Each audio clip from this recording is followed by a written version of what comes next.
হাঙর এই শব্দটি শোনার সাথে সাথেই আমাদের মস্তিষ্কে ভেসে ওঠে এক ভয়ানক ছবি। ধারালো দাঁত, হিংস্র চোখ এবং রক্তের পিপাসা। হলিউডের সিনেমাগুলো আমাদের শিখিয়েছে যে হাঙর মানেই হলো সমুদ্রের এক দানব, যার কাজই হলো মানুষকে আক্রমণ করা। কিন্তু আপনি কি জানেন, ডাইনোসর পৃথিবীতে আসারও প্রায় 200 মিলিয়ন বছর আগে থেকে হাঙর এই পৃথিবীতে রাজত্ব করছে। এমনকি গাছপালা জন্মানোর আগেই এরা সমুদ্রের দখল নিয়েছিল। যে প্রাণীটি 450 মিলিয়ন বছর ধরে টিকে আছে, সে কি শুধুই এক নির্বোধ হত্যাকারী, নাকি প্রকৃতির এক বিস্ময়কর সৃষ্টি? ভয়েস অফ কালচারের আজকের এই পর্বে আমরা জানবো হাঙরের এমন সব অজানা তথ্য যা আপনার ভয়কে শ্রদ্ধায় বদলে দেবে। স্বাগতম আমাদের নতুন এপিসোডে।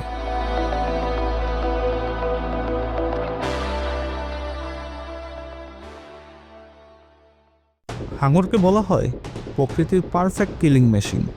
কিন্তু কেন? কারণ স্রষ্টা তাদের এমনভাবেই সৃষ্টি করেছেন যে লক্ষ লক্ষ বছর ধরে তারা সমুদ্রের পরিবেশের সঙ্গে নিখুঁতভাবেই মানিয়ে নিয়েছেন। তাদের শরীর হাড়ের বদলে নমনীয় তরুণাস্থি দিয়ে তৈরি, যা তাদেরকে দ্রুত সাঁতার কাটতে এবং শিকারকে নিখুঁতভাবে আক্রমণ করতে সক্ষম করে তুলেছে।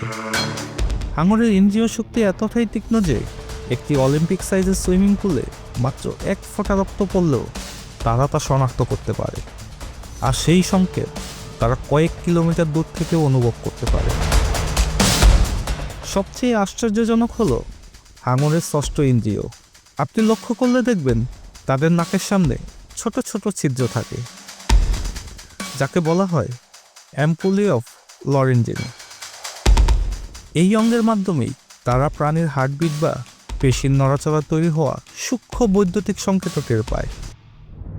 অর্থাৎ আপনি যদি বালির নিচেও লুকিয়ে থাকেন, আপনার হার্টবিটে হাঙরকে আপনার অবস্থান জানিয়ে দেবে। এখন আসি একটি সিরিয়াস আলোচনায়। আমাদের সমাজে হাঙর নিয়ে ভীতি যতটা না বেশি, তার চেয়েও বেশি হলো ভুল ধারণা। আমরা প্রায়ই দেখি ক্যানভাসাররা রাস্তায় দাঁড়িয়ে হাঙরের তেল বিক্রি করছে, যা নাকি বাতের ব্যথা থেকে শুরু করে সব রোগেরই মহা ঔষধ। কিন্তু বাস্তবে বিজ্ঞানীরা বলছেন হাঙরের লিভার অয়েলে ভিটামিন এ থাকে ঠিকই, কিন্তু এটি কোনো জাদুকরী ওষুধ নয়। কিন্তু এই কুসংস্কারের কারণেই হাজার হাজার হাঙর হত্যা করা হচ্ছে প্রতি বছর। আবার অন্যদিকে আমরা মনে করি সাগরে নামলে হাঙর খেয়ে ফেলবে, কিন্তু পরিসংখ্যান শুনলে আপনি চমকে যাবেন। প্রতি বছর হাঙরের আক্রমণে সারা বিশ্বে গড়ে মাত্র 10 জন মানুষ মারা যায়, অথচ প্রতি বছর মশার কামড়ে মারা যায় প্রায় 7 লক্ষ মানুষ। এমনকি প্রতি বছর মাথায় নারিকেল পড়ে বা বাথরুমে পিছলে পড়ে মারা যাওয়া মানুষের সংখ্যাও হাঙরের আক্রমণের চেয়ে কয়েক গুণ বেশি। আসলে হাঙর মানুষকে খাবার হিসেবে পছন্দ করে না, কারণ মানুষের মাংসে চর্বি কম এবং হাড় বেশি, যা হাঙরের হজমের জন্য সুবিধাজনক নয়। অধিকাংশ আক্রমণই হয় ভুল বুঝাবুঝির কারণে। মানুষ সার্ফিং করার সময় মানুষকে নিচ থেকে কচ্ছপের মতো দেখায় বলেই তারা কামড় বসায় এবং ভুল বুঝতে পেরে ছেড়েও দেয়। কিন্তু তাদের কামড় এতটাই শক্তিশালী যে সেই এক কামড়েই মানুষের মারাত্মক ক্ষতি হয়ে যায়। হাঙর বললেই আমরা গ্রেট হোয়াইট শার্কের কথা ভাবি, কিন্তু পৃথিবীতে 500-ও বেশি প্রজাতির হাঙর আছে। তা কি আপনি জানেন? সবচেয়ে বড় হলো হোয়েল শার্ক বা তিমি হাঙর। এরা লম্বায় প্রায় 40 থেকে 60 ফুট হতে পারে, অর্থাৎ ট্রেনের একটি বগির সমান কিংবা একটি ছোট বিমানের চেয়েও বড়। কিন্তু মজার বিষয় হলো পৃথিবীর সবচেয়ে বড় মাছ হলেও তিমি হাঙর অত্যন্ত শান্ত স্বভাবের। তারা খাবার হিসেবে শুধু প্লাঙ্কটন আর ছোট ছোট জলজ প্রাণী পছন্দ করে। মানুষের প্রতি তাদের কোনো আগ্রহ নেই, তাই চাইলে আপনি তাদের সাথে সাঁতারও কাটতে পারেন। বরং এই বিশাল প্রাণীর সাথে বেঁচে থাকাই এক অনন্য অভিজ্ঞতা। তাছাড়া আবার আছে হ্যামারহেড শার্ক, যাদের মাথা দেখতে হাতুড়ির মতো। এই অদ্ভুত শেপের কারণে এরা 360 ডিগ্রি অ্যাঙ্গেলেও দেখতে পায়।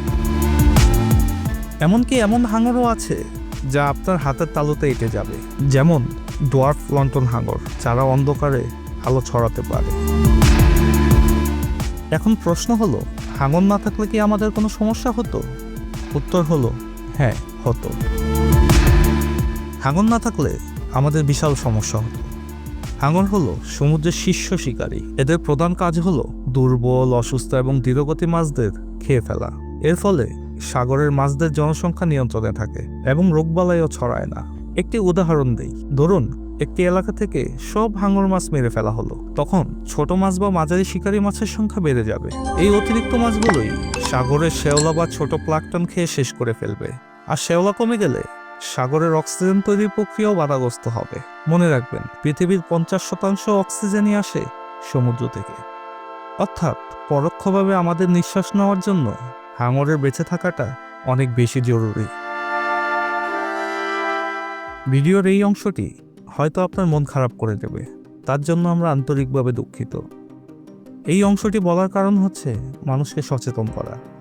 গবেষণায় দেখা যায় প্রতি বছর হাঙরের আক্রমণে প্রায় 10 জন মানুষ মারা যায়, কিন্তু মানুষ প্রতি বছর প্রায় 10 কোটি হাঙর হত্যা করে।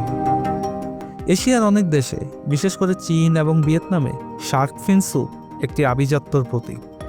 বিয়ে বা বড় কোনো অনুষ্ঠানে এই স্যুপ খাওয়ানো হয় স্ট্যাটাস সিম্বল হিসেবে। এর জন্য জেলেরা হাঙর ধরে শুধু তাদের ডানা কেটে নেয় এবং জ্যান্ত হাঙরটিকে আবার সাগরে ফেলে দেয়। ডানা ছাড়া হাঙর সাঁতার কাটতে পারে না, ফলে তারা ধীরে ধীরে সাগরের তলদেশে ডুবে যায়, এক যন্ত্রণাদায়ক মৃত্যুর দিকে।